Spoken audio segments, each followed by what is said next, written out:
आपने कल की वीडियो को मद्देनजर रखते हुए आपने डिफरेंट कैटेगरीज के ऊपर, डिफरेंट कीवर्ड्स के ऊपर आपने गिग बना लिया। अब उसके बाद आपकी रिस्पॉन्सिबिलिटी क्या है? रिस्पॉन्सिबिलिटी ये है कि आपने अब ऑनलाइन रहना है। ऑनलाइन कैसे रहना है? ऑनलाइन आपने इस तरह रहना है कि मुझे बहुत सारे लोग कहते हैं कि सर ऑटो रिफ्रेश कोई टूल यूज़ करें, ये आपकी मर्जी, आप करें ना करें, लेकिन मैं रेकमेंड नहीं करता। आप बजाय इसके कि कोई टूल यूज़ करें, आप अपने ब्राउज़र को मैनुअल रिफ्रेश करते रहें।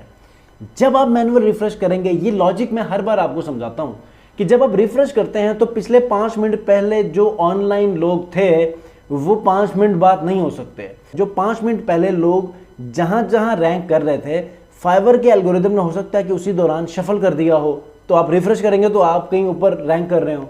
ठीक है, पिछले 5 मिनट के अंदर बहुत सारी ऐसी गिग्स हैं कि जिन गिग्स के ऊपर लोगों ने अपनी गिग्स के एसईओ करके